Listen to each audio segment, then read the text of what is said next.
Salamat po sa pag-imbita sa akin sa umagang ito. Sakto po sa araw na ito ang anniversary ko sa pagtuturo. 14 years na po ako sa public school.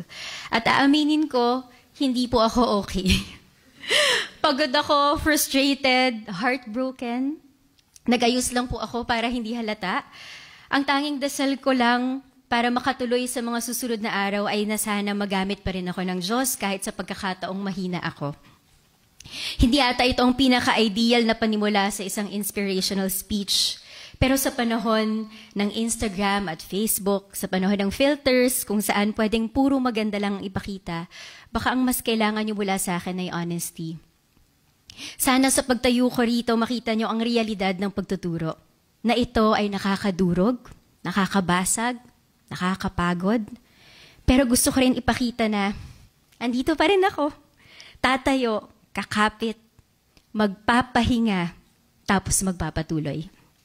Dahil may mga bagay na higit na mas mahalaga kaysa sa ating pagod. 14 na taon sa public school. Ang laging tanong sa akin, bakit sa public school? Siguro kung hindi ka nag-public school, edi hindi ka pagod, frustrated at heartbroken, di ba? Private school po ako mula elementary. Totoo na ang mundo ng public school ay isang mundong hindi ko kinalakihan. Pero lumaki ako sa Pilipinas. Alam niyo kung ilang estudyanteng Pilipino ang nasa public school? Manghula po kayo. Give me a number. 10 million? Higher. Higher po. It's 27 million. Ibig sabihin, karamihan ng mga estudyante, karamihan ng mga bata ay nasa public school. Ibig sabihin rin, karamihan ng mga Pilipino ay dumaan sa public school system. Di ko man realidad ito ng karamihan ng mga Pilipino. Hindi ko pwedeng sabihin na ang buhay ko ay hindi konektado sa buhay nila dahil pare-pareho tayong nakatira sa Pilipinas. Alam niyo ba kung anong definisyon ng mga bata sa love for country? Masyadong theoretical yun sa kanila. Ano nga bang bayan?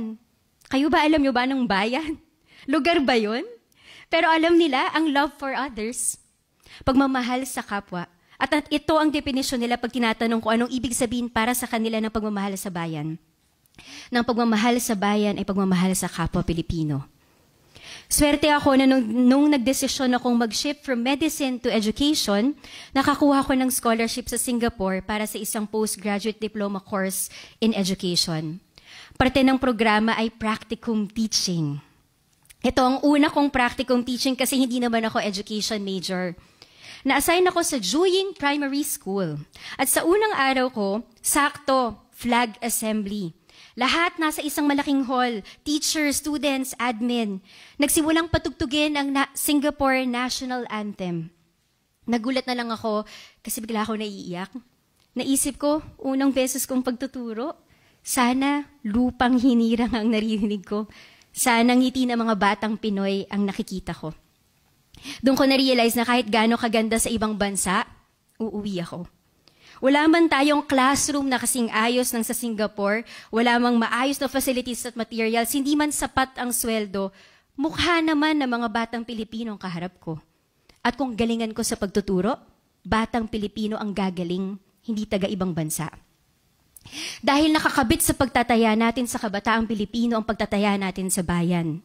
Kung maayos natin ang public school system, maapektuhan itong karamihan ng Pilipino at henerasyon ng mga Pilipino.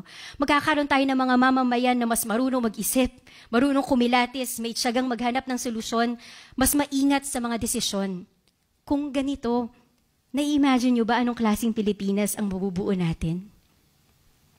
Sa public school ko nilagay ang pag-asa ko na naaayos din ang Pilipinas. Bilang kapalit, nabiyayaan ako ng mas malalim na pag-intindi sa buhay ng kapwa Pilipino. Nung isang linggo, inimbitahan ko ang kaibigan kong newly ordained Jesuit na basbasa ng aming school. Habang umiikot, nilalapit ko kay Father Patrick yung mga intensyon ng mga students at co-teacher ko. Sabi ko kay Father, Father, pa-bless naman tong si Ma'am kasi nakunan siya, pero gusto pa rin niyang magkaanak. Father, ito po, namatayan po ng nanay.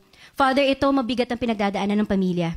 Sabi ko kay Patrick, after namin mag-ikot, na nagulat din ako na ganun ko na pala kakilala ang mga tao sa school. Natuwa ako kasi ibig sabihin, nagtitiwala sila sa akin. Pero sino ba naman ako para pagkatiwalaan ng kanilang mga kwento? But what an honor it is to be trusted and entrusted with another person's story, suffering, and hope, such that you can't help but carry those with you. Bit-bit ko madalas yung sakit na dala ng co-teachers at estudyante ko. Hindi iyo yung sakit, pero ramdam mo. Pero sa ganitong paraan naman talaga tayo nagpapakatao, hindi ba? Kapag nakikibahagi tayo sa sakit ng kapwa, na kahit sa ganitong paraan man lang, mapagaan natin ang dinadala ng bawat isa. Alam niyo kung bakit mabigat sa public school? Dahil ang buhay ng karaniwang Pilipino ay mabigat. Nakatali ang kwento nila sa paaralan sa mga kontekstong kanilang ginagalawan. Litaw na litaw ito nung pandemic. Kung paanong dahil sarado ang mga eskwelahan, ang nasusukat ng grades nila ay kung gaano kaayos ang buhay nila sa bahay. Kung may gadget ba? May internet ba? Kung may maayos na lugar para sa pag-aaral? Kung may suporta ba sa loob ng pamilya? May estudyante akong halos hindi makasabit ng modules kasi nawala ng trabaho ang magulang. May baby pa silang inaalagaan sa pamilya. Ang pinag-iisipan ay gatas at diaper o phone at pamasahe para kumuha ng module. Isinangla nila ang nag-iisang phone ng pamilya para sa gatas at diaper.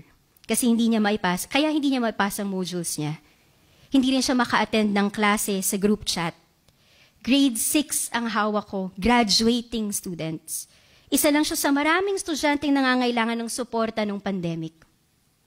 Pero alam niyo kung sinong tumulong sa akin? May isa akong estudyante na grade 6 din, si Ella. Nag-volunteer siya na tulungan ng mga kaklase niya na nahuhuli. Minsan siya pa ang nagpapasa ng load para ma-tutor lang niya ang kaklase niya.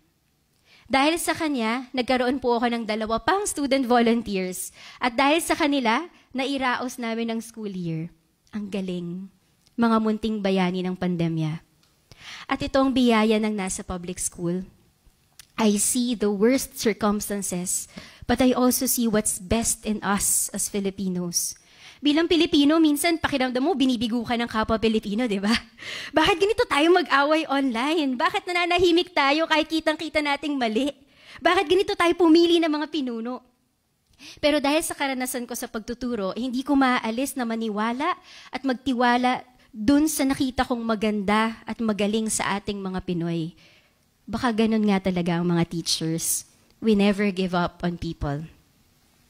Kwento ko lang si Jason. Street kid si Jason.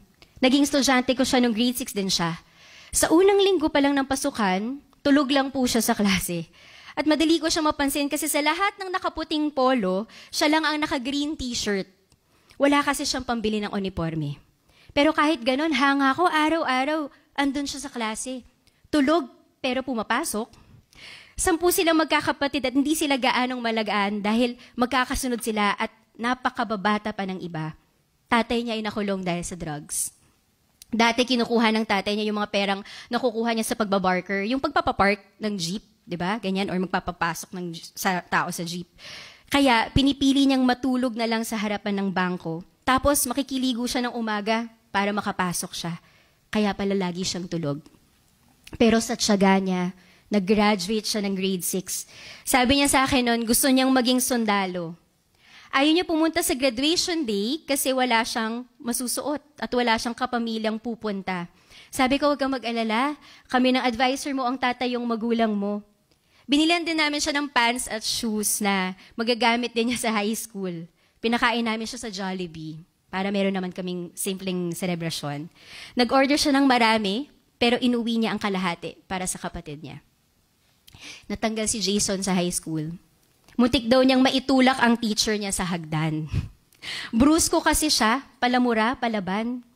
Pero ano nga bang mapupulot mo sa daan? Pero sa totoo, mabait na bata si Jason. Sa lahat ng magkakapatid, siya na lang ang hindi pa na barangay. Nung pandemic, nagpatulong siya mag-enroll sa Alternative Learning System o ALS. Iginapang namin na matapos siya sa junior high school sa ALS. Tinuturuan ko siya maintindihan ng modules niya. Minsan tatawag kasi manghihingi ng pangkain o pang-computer para matapos silang kailangan ipasa. Masaya kami nung natapos ang junior high school. Alam niyo kung ano lang ang request niyang regalo? Isang matinong graduation picture. Kaya nagtawag ako ng kaibigang photographer para kuhanan siya ng retrato. Tuwang-tuwa siya kasi gwapo niya sa picture. Sinamahan ko rin siya mag-enroll sa senior high school. Pero kung inaasahan nyo na may magandang tapos ang kwentong ito, nako, pasensya na, bibitinin ko kayo. Hindi pa kasi tapos ang kwento ni Jason. Huminto ulit siya sa pag-aaral. Sabi lang niya, "Ma'am, sorry ha. Gusto lang naman ni Jason ng isang mas maganda at mas maginhawang buhay, kaya gusto niya sana matapos. Gusto rin niya makatulong sa pamilya. Hindi naman sa hindi niya pinaglalaban to, di ba? Grade 6 pa lang, lumalaban na siya kahit mag-isa. Pero kahit may tulong, hirap pa rin. Sobra kasing sira ng sistemang nakapalibot sa kanya. Hangaan natin si Jason sa kanyang resilience, pero wag natin ito i-romanticize. Dahil sa totoo, kung ang edukasyon ay isang karapatan, dapat hindi siya nahihirapan. Hindi excuse ang resilience para manatili ang mga sirang sistema sa lipunan. Anong ibig kong sabihin? Pwede naman ipa-feature natin si Jason kay Jessica Soho, di ba? Tapos maraming magbibigay sa kanya ng donation. Inspiring eh. Baka makakuha pa siya ng scholarship mula sa Ateneo de Manila University. Pero bihira itong mangyari. At kung mangyari man, meron pang ibang bata tulad ni Jason dahil hindi naman naayos ang sistema para sa kanila. Okay ang scholarship, okay ang donasyon, pero kailangan natin ayusin ang sistema. Marami kaming kwentong ganito sa public school. Pero sa tuwing makakarinig ka ng kwento ng resilience ng tulad kay Jason, sana bilang teachers, tignan natin ito ng mas critical. Oo, inspiring. Pero ganito ba dapat? Ganito na lang ba talaga? Paano kung nabigyan kaya ang nanay at tatay niya ng maayos na reproductive health seminar? Magkakaanak kaya sila ng marami? Kung gumagana ang sistema natin ng suporta para makakuha ng matinong trabaho ang tatay ni Jason, mapapabenta kaya siya ng droga? Kung gumagana ang sistema natin para sa mga street kids, mas masusuportahan kaya si Jason? Ganito ba dapat? At ganito na lang ba talaga? Binigyan tayo ng Ateneo ng lente para kilatisin ang sistema.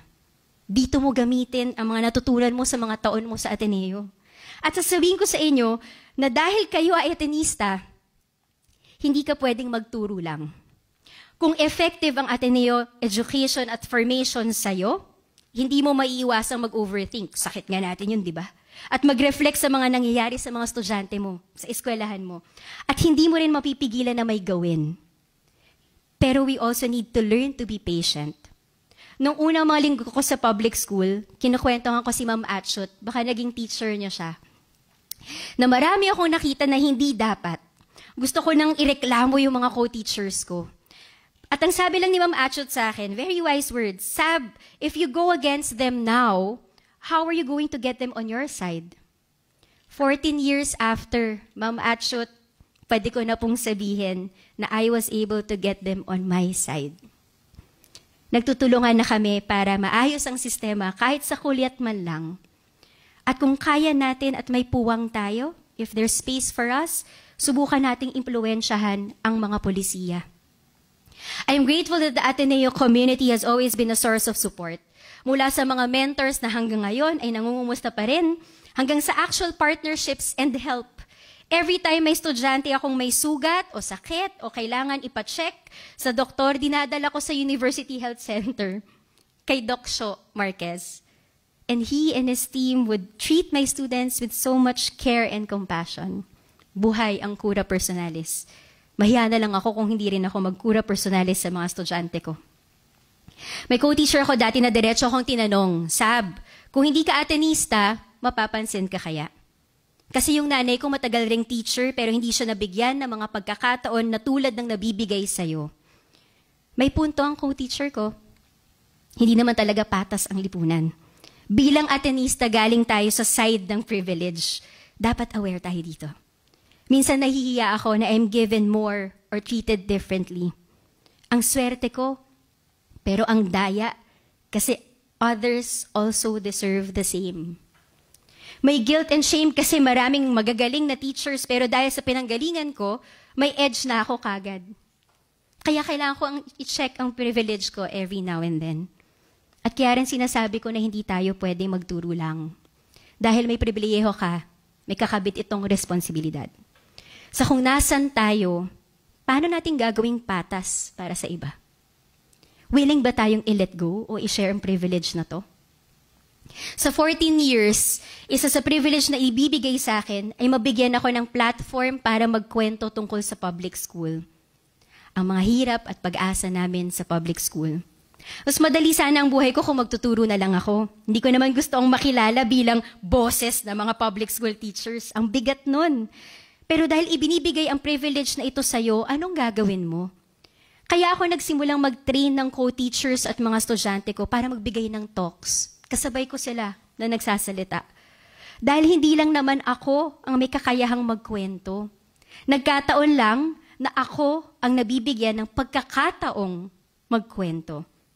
May isa akong lalaking co-teacher na sinama ko para magsalita sa isang education conference. Pinagtulungan namin ng speech, design talaga kami, sinulat namin ito na magkasama. Nag-practice kami, paano tamang tayo, paano pagkwento. Salamat Tanghalang Ateneo kasi yun yung training ko dito sa Ateneo. Theater. Kinakabahan si sir. Pero nung nagsimula siyang magkwento sa harapan, kinig na kinig ang audience, tumatawa sila, umiiyak sila, pinalakpakan siya ng malakas sa dulo. Binigyan kami ng certificates na naka-frame.